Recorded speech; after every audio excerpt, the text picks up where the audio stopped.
Account भाग 2 पाठ 1 भूल सुधार। क्वेश्चन नंबर 2, निम्न प्रश्नों के उत्तर एक एक वाक्य में लिखो। आप इस तरह के वीडियो देखना चाहते हो तो डिस्क्रिप्शन में सभी पार्ट के वीडियो दिए गए हैं, वहां से आप देख सकते हो। चैनल पर नए हो तो चैनल को सब्सक्राइब करना, क्योंकि इस प्रकार के वीडियो आपको प्राप्त होते रहेंगे। पहला प्रश्न है, हिसाबी भूल के प्रकार बताइए। उत्तर है, हिसाबी भूलों के 2 प्रकार हैं। नंबर 1, सकल तलपट पर असर न करने वाली भूलें। नंबर 2, सकल तलपट पर असर करने वाली भूलें। दूसरा प्रश्न है, सकल तलपट को असर न करने वाली भूलें बताइए। उत्तर है, सकल तलपट को असर न करने वाली भूलें निम्न है।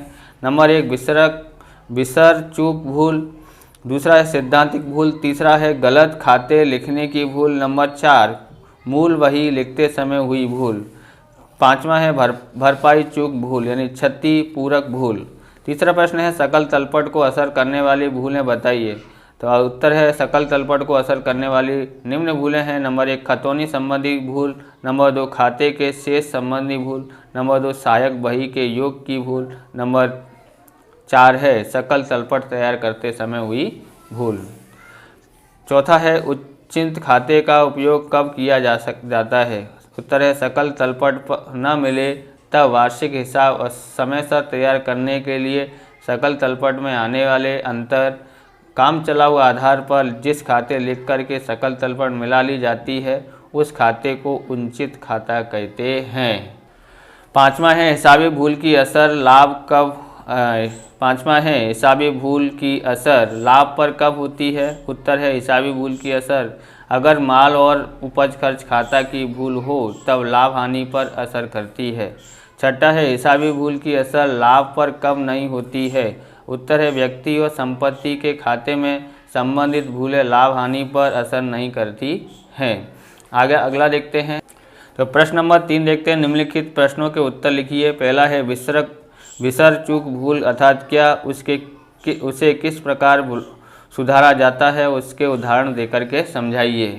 तो यहाँ पर लिखा है, जब भी किसी भी व्यवहार की संपूर्ण टिप्पणी सहायक बही में या खाता बही में लिखनी बाकी रह जाए तो ऐसी भूल को विसर चूक भूल कहते हैं। यानी कि क्या होता है, खाता बही में लिखना रह जाए तो उसको हम बोलते हैं। इस भूल के कारण हिसाबों के उधार और जमा दोनों असर नहीं दी जाने से सकल तलपट मिल जाती है। विसर चूक भूल 2 स्तर पर होती है। नंबर 1, सहायक बही या मुख्य रोमनामचा या रोमनामचे में व्यवहार की टिप्पणी करने का भूल जाए तब। उदाहरण के रूप में देखें, रोकड़ बिक्री 2000 की टिप्पणी करनी रह गई।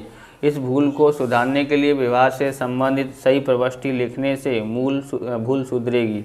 जैसे रोकड़ खाता उधार और बिक्री खाते का 2000, तो इस तरह से उसके विवरण भी लिखने का है। नंबर दूसरा है, सहायक बही या मुख्य रोमनामचा या रोमनामचा में व्यवहार की टिप्पणी हुई हो परंतु व्यवहार से जुड़े दोनों खातों की खतौनी खाता बही में करनी बाकी रह गई हो। वहाँ इनमें करना रह गई थी, यहाँ पर खतौनी करना रह गई है। उदाहरण के रूप में, राज फर्नीचर मार्ट के पास से उधार खरीदे फर्नीचर का 5000 टिप्पणी मुख्य रोमनामचा में की है, परंतु खाता बही में फर्नीचर के खाते में और राज फर्नीचर खाते में खतौनी करना भूल गए हैं। इस भूल को सुधारने के लिए मुख्य रोमनामचा की बही में पुनः प्रविष्टि लिखने की आवश्यकता नहीं, परंतु खाता बही के फर्नीचर के खाते में उधार करने और राज फर्नीचर मार्ट के खाते जमा करने से भूल सुधर जाएगी। दूसरा प्रश्न है, सिद्धांतिक भूल अर्थात क्या, उसे किस प्रकार सुधारा जा सकता है, उसके उदाहरण देकर समझाओ। तो यह है दूसरा, सिद्धांतिक भूल। जब व्यवहार का लेखा करने में नामा के सिद्धांत का पालन न किया जाने से जो भूल उपस्थित होगी उसे सिद्धांतिक भूल कहते हैं।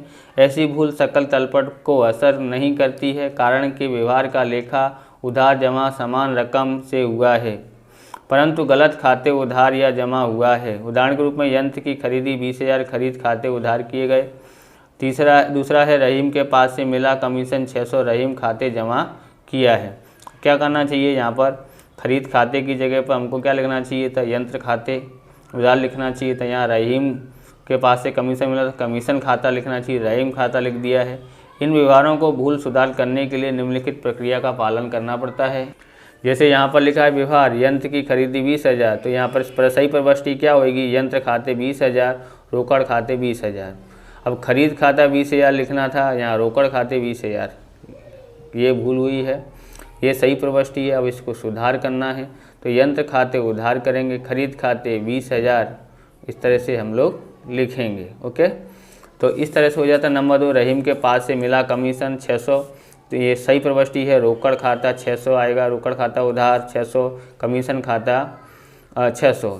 यहाँ गलत क्या लिखा है, रोकड़ खाता उधार 600 और रहीम खाते 600, कमीशन की जगह पे ये लिखा है, तो इसको हम लोग क्या कर देंगे, उधार। तो रहीम खाते उधार और कमीशन खाते को 600 लिख देंगे। इस तरह से मिला लिया जाता है। ओके, अब देखते हैं यहाँ पर तीसरा, भरपाई चूक भूल यानी क्षतिपूर्वक भूल अर्थात क्या है, उसे किस प्रकार सुधारा जा सकता है, उसके उदाहरण देकर के समझाइए।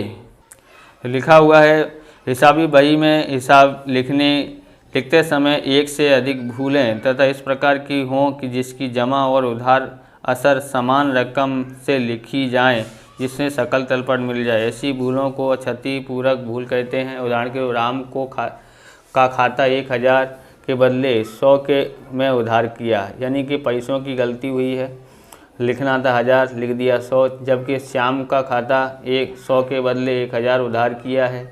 यह भूल निम्नानुसार सुधारी जा सकती है, जैसे राम खाता 900 यानी और श्याम खाता 900, क्योंकि 100 रुपये की भूल हुई है, यहाँ पर इसकी हुई थी 100 रुपये लिख दिया तो 900 का हुआ था, और इसका 100 के बदले 900 लिख दिया है, तो ये जो है इधर भी 900 का भूल हुई है। इस तरह से लिखा के सुधारिया जाता है। स्पष्ट, राम खाते 900 कम उधार होने से उसके खाते में 900 उधार करेंगे, जबकि श्याम के खाते में 900 अधिक उधार किए होने से उसको रद्द कर देंगे और श्याम के खाते 900 जमा कर देंगे।